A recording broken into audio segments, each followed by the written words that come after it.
It started with an ad.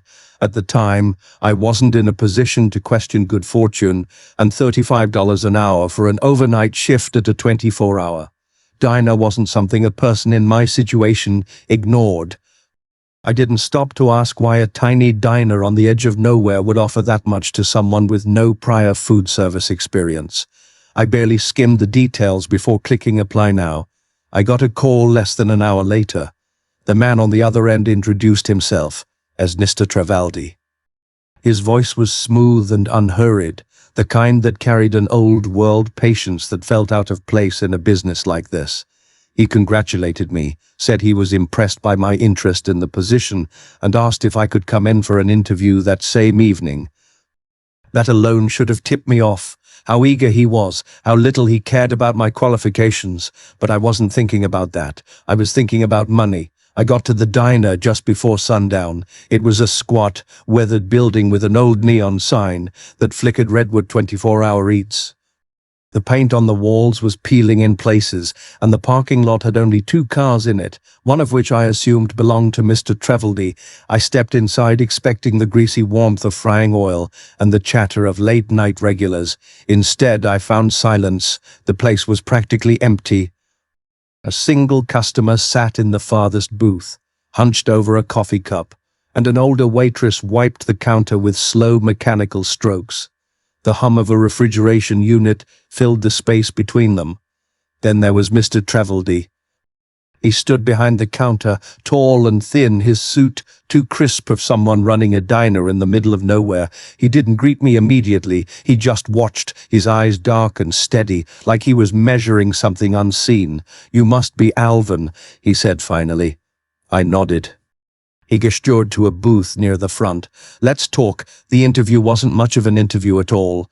Mr. Trevaldi barely asked any questions. He didn't care about my work history, my availability, or even if I could cook. Instead, he explained the duties: restocking, cleaning, handling the occasional customer, and stressed the importance of following the rules. "There are certain expectations for employees here, Mr. Coates," he said. "Some of our policies may seem unusual. You are to follow them precisely, no exceptions." I waited for him to elaborate. He didn't. Instead, he pulled out a single sheet of paper, crisp and white against the diner's aged formica. "Read this," he instructed. "If you agree, sign at the bottom." The list of rules was short. 1.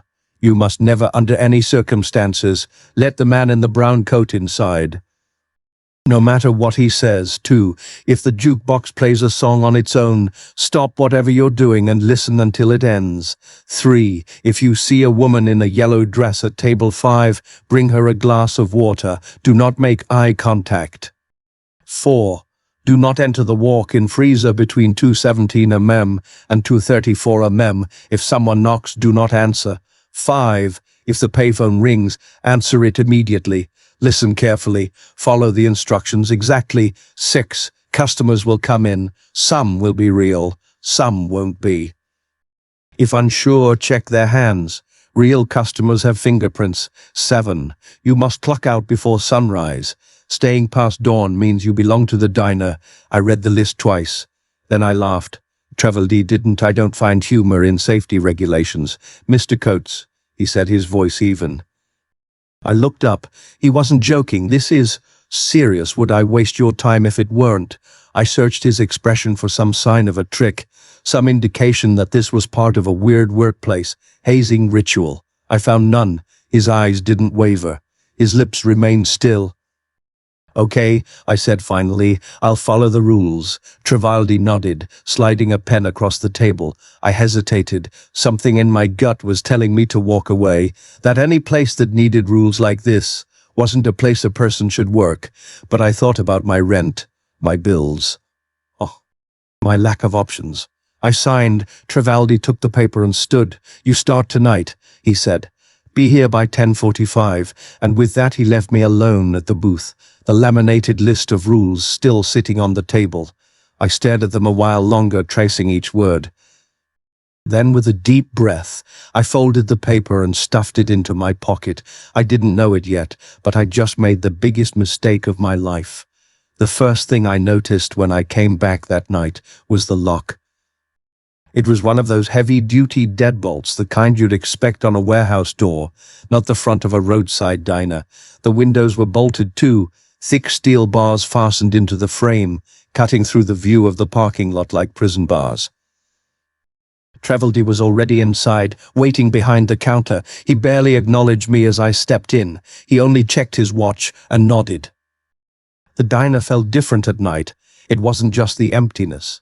Places like these were meant to be full of voices, full of movement, full of the easy, predictable energy of people coming and going. Without that, the place felt off too still. The old neon sign outside pulsed against the glass, washing the booths in a dull, flickering glow. The jukebox sat silent in the corner. The payphone hung next to it, the receiver heavy and black against the yellowed wall. "This is your workstation," Treveldy said, tapping the counter. "A kind Simons will come in. Some will be regulars, some will be strangers. If you are ever unsure, check their hands." I nodded, trying to ignore the unease creeping up my spine. "Clocks on the wall." He gestured toward an old punch clock near the kitchen door. "I expect you to clock in and out. Don't forget that last part." I didn't need the reminder. The last rule on the list had made that part very clear. He moved toward the office, but before he left, he stopped. "One more thing." He said the rules. "Keep them on you." Read them again. I pulled the folded sheet from my pocket, smoothing it against the counter. "I already read them." "Read them again," he repeated. Then he disappeared into the back. The first 2 hours were quiet. I spent most of that time cleaning, wiping down the counter, refilling the salt shakers, going over the booths one by one. It was easy work, almost laughably so. At one point an old trucker came, in tall, grizzled, with a faded packer's cap pulled low over his eyes. He ordered black coffee and a grilled cheese, paid in exact change, and left without a word. For a moment I thought that was it, that maybe this was just a normal diner after all. Then, at exactly 1:12 am, the jukebox started playing. It was an old song. Something wobbling and scratchy, like a voice caught in a radio transmission from 50 years ago. I was behind the counter when it started. The moment the first note hit the air, my whole body went rigid, not from fear, but from something else. Compulsion. The rule came back to me immediately. If the jukebox plays a song on its own, stop whatever you're doing and listen until it ends. I set the coffee pot down, turned toward the jukebox, and listened. The song was slow and syrupy, a tune I didn't recognize, but the longer I listened, the more it felt like I should know it, like the melody had been buried somewhere deep in my memory, waiting to surface. I stood there, stock still, as the song wrapped around me. Then, as abruptly as it started, it cut out. Everything went still. I blinked. I was no longer behind the counter. I didn't even realize I'd moved until I saw my own reflection, staring at me from the dark glass of the front door. I'd walked across the entire diner without noticing. I stepped away from the door like it had burned me. I was done pretending this was normal. Before I could move, the payphone rang. The sound sliced through the silence like a blade. A deep, mechanical chime, old-fashioned and weighty. The rule: if the payphone rings, answer it immediately. Listen carefully, follow the instructions exactly. I did not want to pick it up. Everything in my body screamed at me not to. I hesitated, but then I thought of the jukebox, of how wrong it felt to move while it was playing, like stepping out of bounds in a game where I didn't know the rules. I grabbed the receiver, brought it to my ear, and listened. The voice on the other end was dry and cracked, like old leather stretched too thin. "Turn the sign to closed." Now I swallowed. What, do it now? I moved before I could think. I turned the sign. Not even 3 seconds later, something pounded on the glass. I flinched back. At first, I thought it was a person. The silhouette outside was tall and broad-shouldered, and it stood right against the door. The neon glow didn't reach his face. But when he leaned in, when I saw his hands, I knew he had no fingerprints. I went cold. The figure knocked again, the glass rattling under the force of it. Then, in a voice too calm for someone locked outside, "At 2 am, he said, "Alvin, let me in." I backed away. The payphone was still in my hand, the receiver dead silent now. The figure knocked again. "Alvin, you can let me in, it's okay." My hand shook, and then, as if he could see my hesitation, he leaned in closer and said, "Don't you remember me?"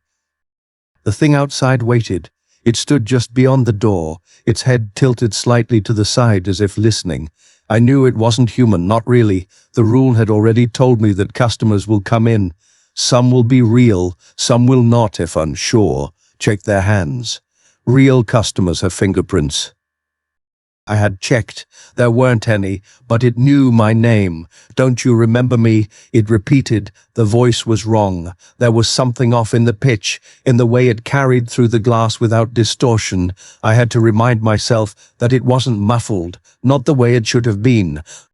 It didn't belong to the world outside. I took a step back. The thing pressed its hand flat against the glass. I couldn't tell if it was testing the surface or showing me what I already knew. There were no lines on its hands, and no ridges, just a smooth, empty plane of skin where fingerprints should have been. I swallowed. It was smart, watching and studying my every move and all of my reactions. I hadn't spoken, but it was guessing, throwing out phrases like bait. Waiting for something to catch. "Alvin, it's okay, I didn't move, it's cold out here, kid. Just let me in, kid." The words scraped against something in my head that I hadn't let myself think about in years. A memory half buried, worn down at the edges. I knew someone who had called me that once. Not this thing, not whatever was knocking at the glass. But it wasn't guessing anymore. It knew. The knock came again, sharper this time. I forced myself to take another step back, and another, then another. By the time I reached the counter, the thing at the door stopped knocking. It stood there a moment longer, its silhouette barely shifting in the neon glow, before it stepped back into the shadows. 1 second, it was there. The next, it wasn't. I didn't dare breathe until Mr. Treveldy's voice cut through the silence. "Good," he said. I spun around. He stood just outside the doorway to the back office, arms crossed. It was the first time I'd seen him since the start of my shift, but somehow I knew he had been watching. "How long were you standing there?" I asked. "Long enough." He stepped into the main room, moving methodically. "You listened to the phone," he said, "and you followed the instructions." That was the right choice.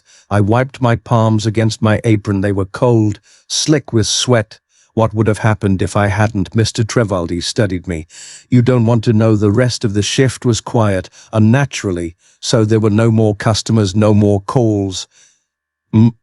Even the distant hum of the refrigerator seemed muted. I counted down the minutes, watched the old analog clock tick toward sunrise. When it finally reached 5:45, Mr. Treveldy emerged from the back again, nodding toward the wall. "Mounted punch clock, time to go," he said. I didn't hesitate.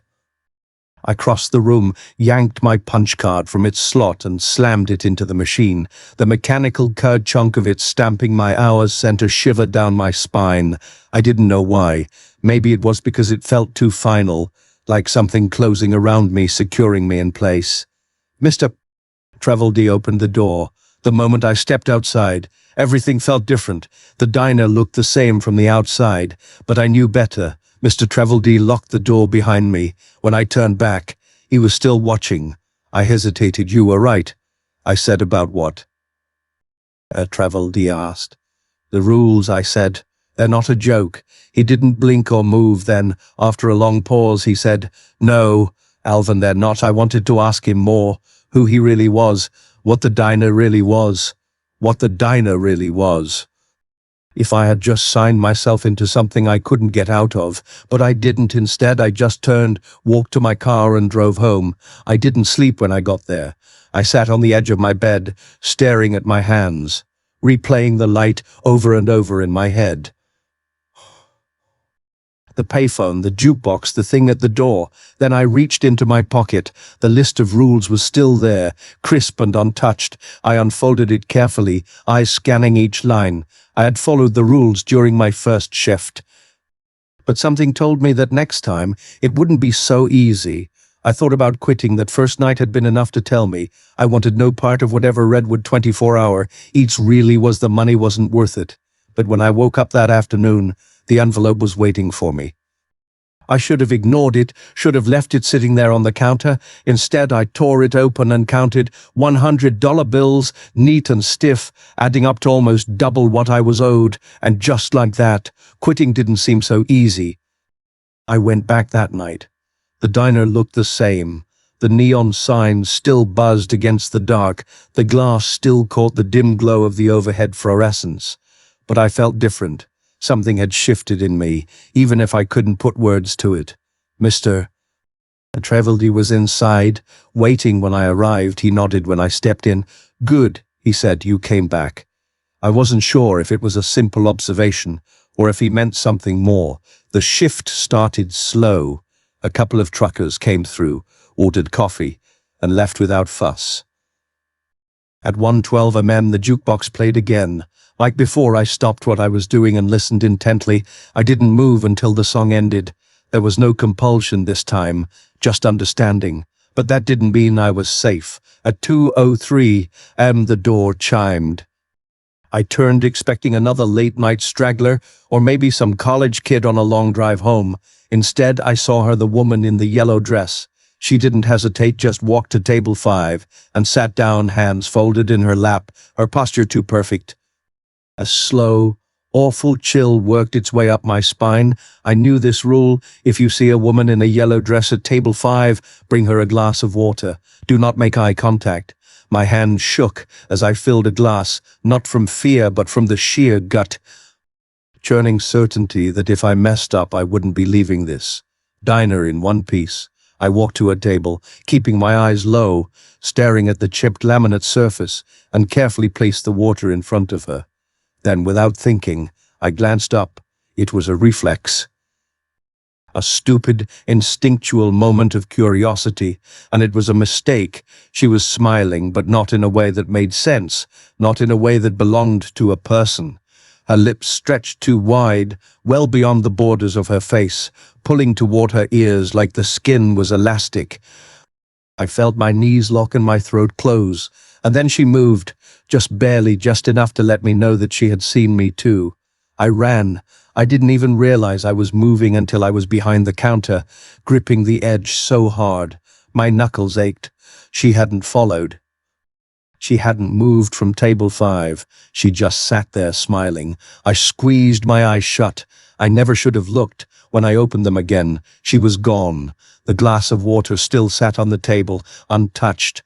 I didn't know if I had imagined it, if she had been real at all. But when I turned toward the office, Mr. Treveldy was watching me. I didn't need to hear him say it. I already knew. I had broken a rule, and he knew it, and there would be consequences. I didn't sleep that day. I tried, but every time I closed my eyes, I saw her face, that awful stretched smile, the way her skin pulled too tight, like something underneath was trying to break through the worst part. She had seen me too, and I knew that wasn't the end of it. By the time I got back to the diner, my nerves were already shot. The same neon glow flickered in the front window, casting the booths in pale blue. The same empty parking lot stretched around the diner like a black sea. But the place felt wrong, like it was expecting me. Mr. Treveldy barely looked up when I walked in. "You look like hell," he said. I didn't respond, just grabbed a dish towel and busied myself wiping down the counter. "Did you sleep?" he asked. I shook my head. Treveldy didn't say anything after that. He just watched me for a moment, then went back into his office. And that was that. No punishment. No warning. It was as if he already knew I was going to suffer for breaking the rule. Just not yet. At 1:12 a.m., the jukebox played again. I stopped to listen. Didn't move. The song ended. At 2:03 a.m., I didn't go near table 5. I didn't check if the woman in the yellow dress was there. I didn't want to know. At 2:17 a.m., something knocked from inside the walk. In freezer, 3 slow pounds. I had never been so grateful for a rule before. Do not enter the walk-in freezer between 2:17 a.m. and 2:34 a.m. It read, I recalled, if someone knocks, do not answer. I didn't move, and thankfully the knocking stopped. I had just started wiping down the counter at 3 a.m. when I felt the sinking, gut-twisting sensation of being watched and turned toward the glass door, and he was there. The man in the brown coat stood just beyond the neon light, tall and unmoving. His coat hung loosely over his frame, dusted in something that might have been snow or ash, and his face was hidden by the glow of the sign. Still, I knew he was staring at me. I didn't move slowly. He lifted his hand and knocked. It was soft at first, almost polite. Then he knocked again, louder this time. I recalled the rule: you must never, under any circumstances, let the man in the brown coat inside, no matter what he says. I stayed rooted to the floor, his hand pressed flat against the glass, fingers splaying out palm wide. He wasn't testing the door. He was showing me his hand. My stomach dropped. There were no fingerprints. "Alvin," he crooned. His voice was calm and somehow familiar. "You can let me in." I didn't answer. "You should let me in," he repeated. The neon flickered. His outline changed, just for a second, like something. Taller, thinner. Wrong was underneath the coat, shifting its weight. I gripped the counter. He pressed his forehead against the glass. "You look tired, kid." Kid, the same word the thing from the night before had used. He wasn't guessing, he knew me. "You remember me, don't you?" His voice was warmer now. It sounded like someone I used to know. A childhood friend, perhaps, or a neighbor, or a relative, someone I should trust, but it wasn't them. I knew that. I had to know that. Because if I started believing otherwise, I would let him in. I backed away, and as if in response, he lifted his hand again, palm open. I watched as something dark slithered across his fingers, almost like veins shifting beneath the skin, pulsing in time with the diner's flickering light. "You don't have to be scared, Alvin," he said. He paused a moment, then softly, he said, "I can help you." I turned, walked straight to the back office, and didn't look at him again. I half expected Trivaldi to stop me, to tell me I should be watching the door, that this was some kind of test, but he didn't. He just nodded. "You handled that well," he said. I sat down hard in the chair across from him. "What is he?" I asked. Trivaldi folded his hands on the desk. "Something you don't want to understand." I stayed in the office for the next hour, staring at the wall, waiting for the neon hum to return to normal. When I finally went back out front, the man was gone, but the glass was warm where he had touched it, and I wasn't sure if he had ever really left. Part 5. I should have quit. I should have walked away that night and never looked back. But I didn't. Because when you spend enough time in a place like this, you start to believe the rules are enough to keep you safe. My next shift started like the others. Trivaldi locked the door at 11 p.m. sharp, gave me his usual nod, then retreated to the office. I went through the motions. Restocked the sugar dispensers, wiped down the booths, poured coffee for a lone trucker who left without saying a word. Everything felt normal, but I knew better than to trust that feeling. At 1:12 a.m. the jukebox started up again, playing a slow, whispering tune, like something crawling through an old radio. I stopped and listened. When the song ended, I wasn't where I had been before. I was standing by the front door. I hadn't moved on my own. At 2:03 a.m., I avoided table 5. I didn't check to see if she was there. I didn't so much as breathe in that direction, but when I walked past to bus another table, I heard a glass slide across the surface. She wanted me to know she was watching too. At 4 a.m., I turned to grab a coffee pot, and suddenly every booth was full. They hadn't been a second ago. The people sitting there were wrong. Their clothes were out of date. Some styles decades old, others older still. And they were too still, their hands resting on the tables, their eyes trained straight ahead, and their faces were perfectly symmetrical, like mirrors of each other. The rule came back to me immediately. Customers will come in. Some will be real, some will not. If unsure, check their hands. Real customers have fingerprints.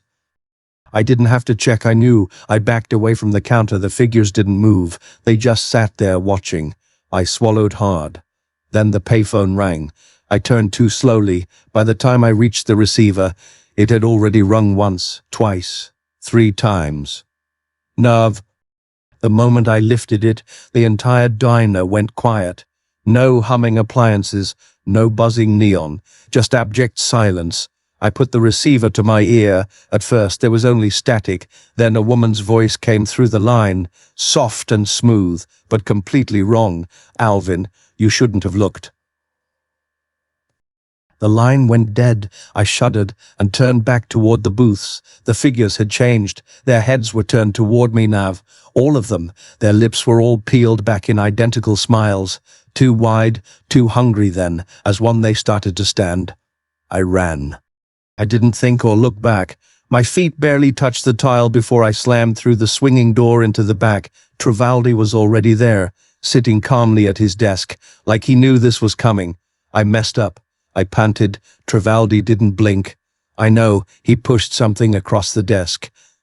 A time card. "Clock out, Alvin." I stared at him. "That's it?" I asked. "That's it," he said matter-of-factly. The voices outside the door were getting louder, low, whispering things that didn't belong in any human mouth. I didn't argue. I grabbed the card and inserted it into the machine. The moment I did, the whisper stopped. When I stepped back onto the floor, the booths were empty again. The figures with their unnatural smiles were gone. Travaldi met me at the door. "You did well," he said. I turned to him. "What happens if I don't clock out in time?" His gaze lingered on me, just for a second. Then he smiled. "You don't want to know." I left. I got in my car and sat in the parking lot, hands gripping the wheel, watching the diner from the safety of my own headlights. It looked normal again, but I knew better. I had survived another night, but I also knew it wouldn't be my last, because when you take a job like this, you don't just quit, it doesn't let you. I should have known the diner wasn't done, Wilmy, not after the payphone. Not after the figures in the booths turned their heads in unison, watching me with those two perfect smiles. Not after I nearly forgot to clock out. I had thought that would be my worst mistake. I was wrong. I came back the next night, because that's what you do. When you've already spent too long inside, when you've already seen too much, the idea of leaving feels like a lie. You tell yourself the rules will keep you safe, that as long as you follow them, you'll make it to sunrise. But that night, I realized the truth. The rules weren't for my safety. They were for the diner. When 3 a.m. rolled around, I was behind the counter, rinsing out the coffee pots, trying to ignore the feeling that something was different tonight. The diner's walls seemed to have stretched its windows, leaning in at impossible angles. Something was shifting, and I didn't know why.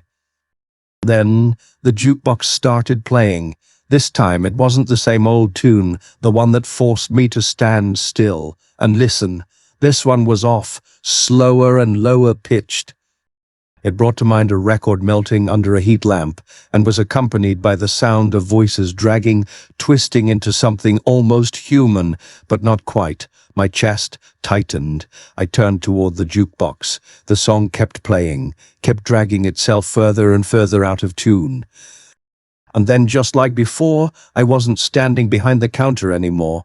I was in the middle of the diner, my back to the booths. I didn't remember moving or stepping away from the counter, but I had something had pulled me forward, placed me right where it wanted me. The jukebox stopped. And then the payphone rang again. That's when I heard a whisper from right behind me. "You don't belong here." I turned to find every booth full again. Their heads were turned toward me, and they weren't smiling this time. Behind them, near the farthest booth, something moved in the shadows. A shape taller than the others, shifting in the dim glow of the flickering neon. It wasn't the man in the brown coat. It was something worse. The payphone kept ringing. I lunged for it, knocking over a tray, my hands shaking so badly. I nearly dropped the receiver. The moment I lifted it, the whispering stopped. There was a pause, then the static came through, and I heard a recognizable voice. "Travaldi's Alvin," it said. I clutched the phone. "Mr. Travaldi, go to the punch clock." I glanced toward the office door. It was closed. I could see the light on inside, the shadow of his chair through the frosted window, but he was on the phone. I opened my mouth. Then I stopped, staring in a stupor. The figures in the booths had started moving slowly, one by one. They stood. They were not rising in unison like before. Something had changed. The game was over. Alvin Treveldy's voice said again, interrupting my reverie, "You need to clock out. Now." I backed toward the hallway. The figures stepped forward, and one placed a hand on the counter. The shadow in the back of the diner started moving toward me. I ran.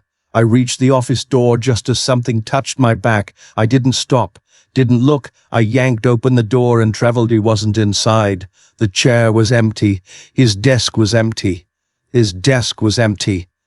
But the clock was still there, waiting. I grabbed my time card and slammed it into the machine. The punch clicked and everything went silent.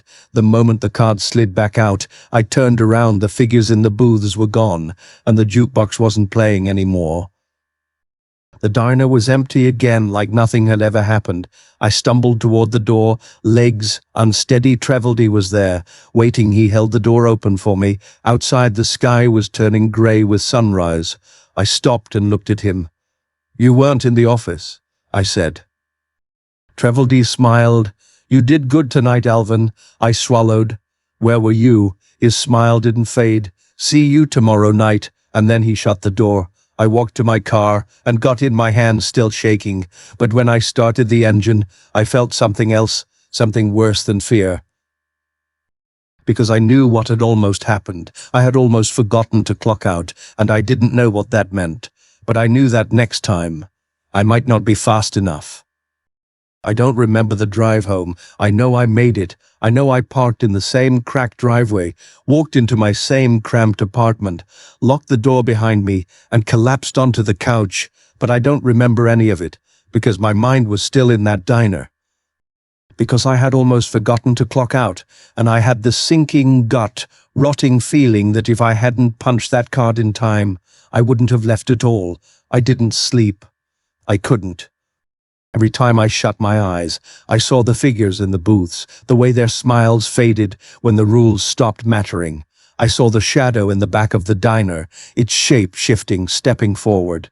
I heard Treveldy's voice on the payphone, but I didn't know if it had really been him. That was what haunted me the most, because if it wasn't him, then who the hell had been giving me orders? I sat there until the sun came up, until the logical thinking part of my brain forced its way to the surface. I needed answers, and I wasn't going to find them by sitting in my apartment, so I made a decision. I was going back to the diner. I arrived just after 11. The place looked different in daylight. The neon wasn't buzzing, the glass wasn't reflective. It looked ordinary. I almost believed it. But then I saw the lock on the door. The same heavy-duty deadbolt. Mr. Treveldy turned whenever he locked up. I had never thought about it before, but now in the daylight something about it felt wrong. I realized then that it wasn't just keeping people out when it was in use. It was keeping something in. I tried the door, and to my surprise, it opened easily. There was no resistance, no supernatural force trying to keep me away. It was just a normal door leading into a place that was anything but. The inside was exactly how I left it. The same booths and counter, the same jukebox sitting silent in the corner. But something was missing. Treveldy. I looked toward the office door. There was no light on inside. No frosted window casting a shadow of his chair. Just an empty room waiting for nightfall. I moved behind the counter. I checked the kitchen, and then the freezer, taking care not to step inside. I found nothing. Treveldy wasn't around. That's when I noticed the time cards. They were sitting on the counter by the punch clock, stacked in a neat, orderly pile. I picked one up, then another, and another, and another, and another. Each one had a name. Each one was stamped in, showing the start of a shift, but none of them were clocked out. Dozens of names. No clock outs. No endings. I flipped through them looking for something, though I wasn't sure what. Then I found it, my own card. Alvin Coates. The last 2 shifts were stamped in, and both clocked out. I was the only one. I was the only name in the entire stack with a completed shift, the only one who had ever left. A sharp knock sounded behind me. I jumped and turned, and there he was, Mr. Treveldy. He was standing in the doorway, watching me. "You shouldn't be here, Alvin," he said. His voice was calm and unbothered, as if nothing about this was strange, like he hadn't been missing all morning. I held up the stack of time cards. "What the hell is this?" His gaze didn't move. "Records of people who never clocked out," Trivaldi sighed. His shoulders relaxed, like I had just asked a question he had been expecting. "You were supposed to leave it alone," he said. I gritted my teeth. "Tell me what's going on." Trivaldi didn't answer right away. Instead, he stepped inside, walked to the counter, and tapped the punch clock once with his knuckle. Then he looked at me. "The diner always needs staff, Alvin." I swallowed. "And the ones who forget to clock out." Trevelder's expression didn't change, but something flickered behind his eyes. Something I didn't want to see. "They stay." The silence that followed was too long. Then Trivaldi's voice cut through the quiet. "You're free to go," he said. I stiffened. "What, you're not on shift?" He gestured toward the time cards. "You clocked out, you always do. That means you're not bound to this place." He met my eyes. "But that can change. I don't remember leaving, or how I got home after my shifts." 1 second.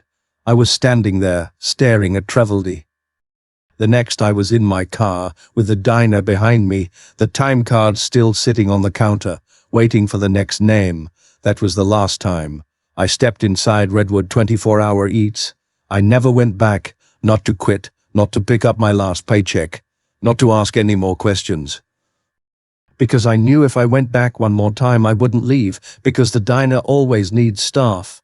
And one day, it'll find someone who doesn't follow the rules, or who forgets to clock out, and they'll join the long list of those that never made it home.